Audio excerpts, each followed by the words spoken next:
Hey there, ladies and gentlemen, and welcome back. I'm your host, PattSun, and today we're gonna be taking a look at our cheating stories, where the affair partner gets an awkward interaction with the police.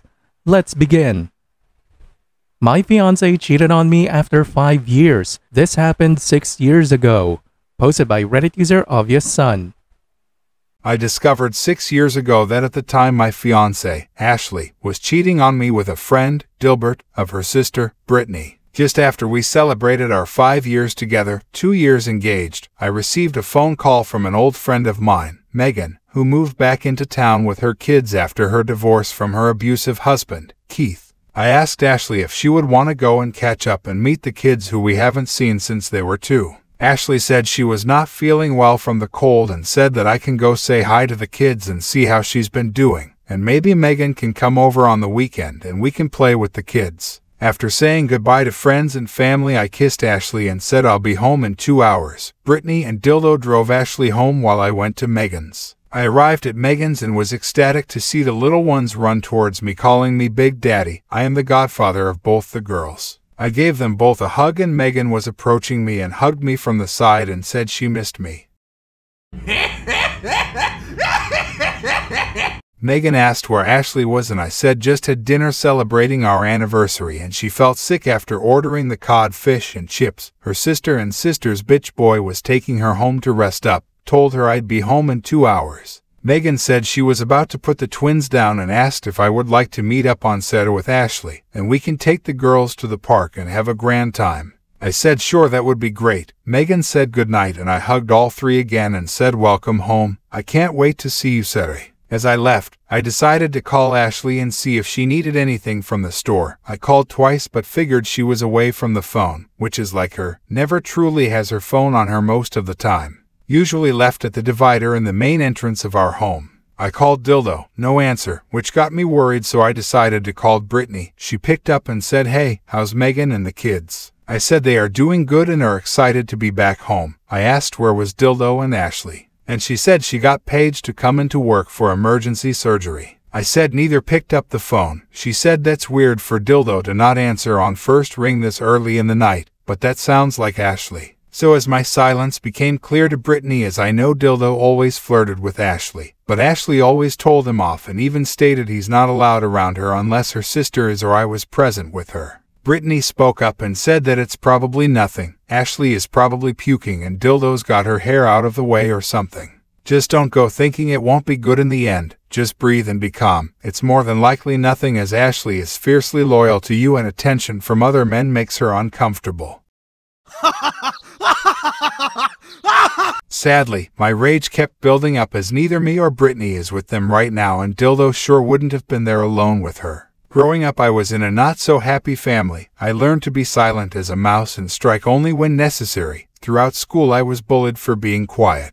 Brittany and Megan were my only friends growing up and all of high school was near the same. Ashley was into me when she was 12. She always bragged to Brittany about me, saying she loves me and can't wait to be old enough to be with me. Brittany told me everything, which I thought was cute. At 17, before my birthday after graduating, I asked Ashley if she wanted to be a thing, which she was ecstatic to hear and leaped into my arms. And over the next 6 years I did everything I could to ensure she was happy, taken care of and treated with respect and loyalty. Every party we went to, it was as if it was just the two of us, dancing and talking. I never liked being talkative, always silent when in groups, always gave people their voice, never interrupted. Yes, I know I let people walk over me from time to time, but I never really cared as I knew their life was going nowhere fast while mine was perfect for me. Not once did I suspect cheating from her. She always seemed, fuck this hurts to write, content with how we lived and all the date nights. Every problem she or I had, we worked it out and did our best to reach a positive solution. She always initiated sex. She had her boundaries and I never crossed them with her. I never liked pushing boundaries with friends. I got to know everyone so I could ensure everyone I cared about participated in activities. I always put others first as I learned patience and humility growing up from how myself and brothers were raised.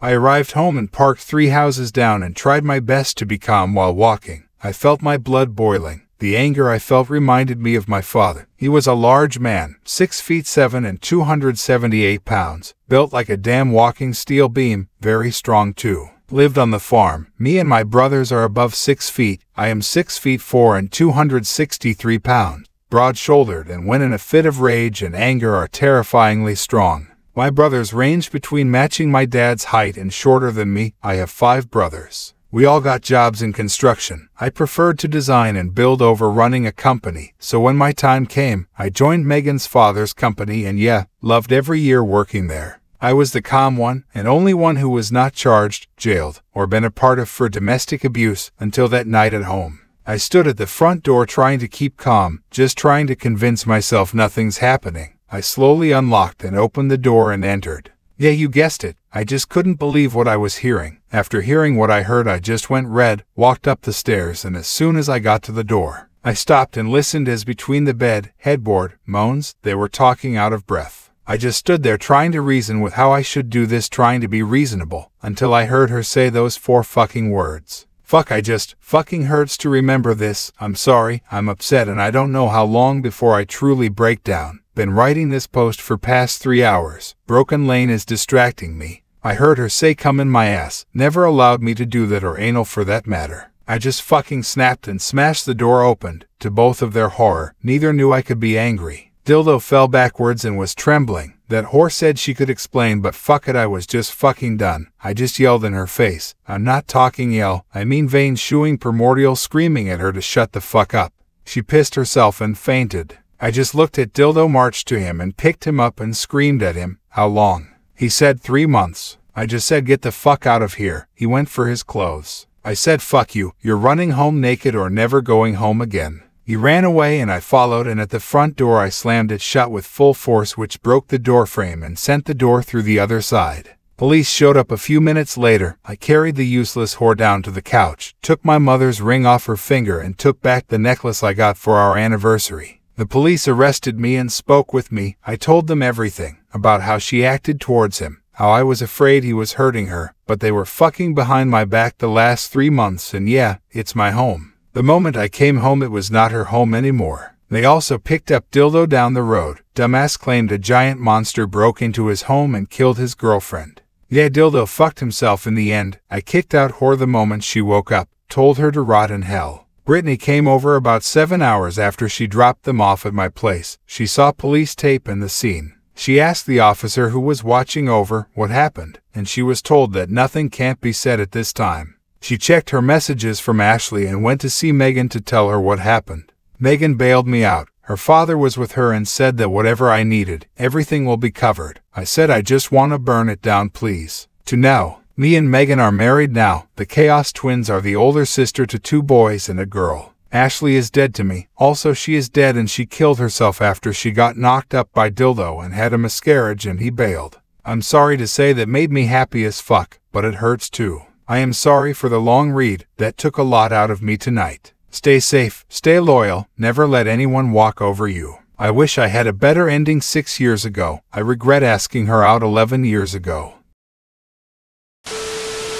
I'm not gonna lie, this is fake as fuck. The extra levels of over-detailing, Megan's daughters calling you Big Daddy, despite that they were only 2 years old when you last met them, according to you. I mean, seriously, police tape for screaming and a broken door frame. Yeah, right, OP.